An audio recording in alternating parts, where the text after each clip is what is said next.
The Acts of St. Paul and Thecla. The martyrdom of the holy and glorious first martyr and apostle Thecla. Chapter 2. Thecla listens anxiously to Paul's preaching.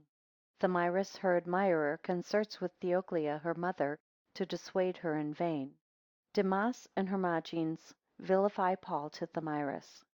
While Paul was preaching this sermon in the church which was in the house of Onesiphorus, a certain virgin named Thecla, whose mother's name was Theoclia, and who was betrothed to a man named Thamyris, sat at a certain window in her house. From whence, by the advantage of a window in the house where Paul was, she both night and day heard Paul's sermons concerning God, concerning charity, concerning faith in Christ, and concerning prayer. Nor would she depart from the window, till with exceeding joy she was subdued to the doctrines of faith. At length, when she saw many women and virgins going into Paul, she earnestly desired that she might be thought worthy to appear in his presence, and hear the word of Christ. For she had not yet seen Paul's person, but only heard his sermons, and that alone. But when she would not be prevailed upon to depart from the window, her mother sent to Thamyris, who came with the greatest pleasure, as hoping now to marry her. Accordingly he said to Theoclia, Where is my Thecla? Theoclia replied, Thamyris, I have something very strange to tell you.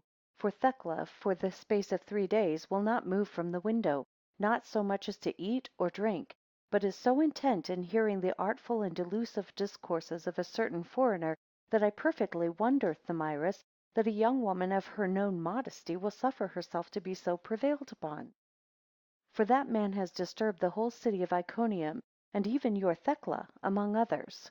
All the women and young men flock to him to receive his doctrine, who, besides all the rest, tells them that there is but one God, who alone is to be worshipped, and that we ought to live in chastity. Notwithstanding this, my daughter Thecla, like a spider's web fastened to the window, is captivated by the discourses of Paul, and attends upon them with prodigious eagerness and vast delight. And thus by attending on what he says, the young woman is seduced. Now then do you go and speak to her, for she is betrothed to you.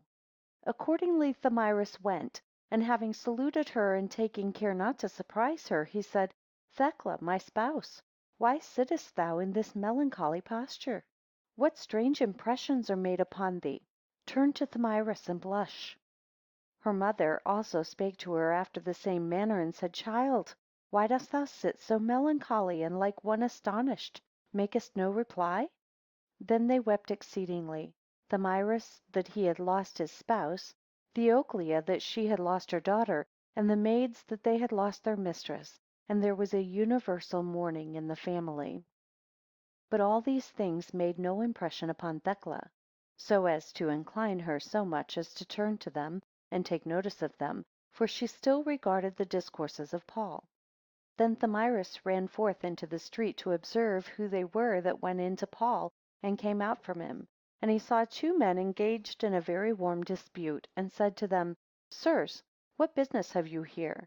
And who is that man within belonging to you, who deludes the minds of men, both young men and virgins, persuading them that they ought not to marry, but continue as they are? I promise to give you a considerable sum, if you will give me a just account of him, for I am the chief person of this city. Demas and Hermogenes replied, We cannot so exactly tell who he is, but this we know, that he deprives young men of their intended wives, and virgins of their intended husbands, by teaching, there can be no future resurrection unless ye continue in chastity, and do not defile your flesh.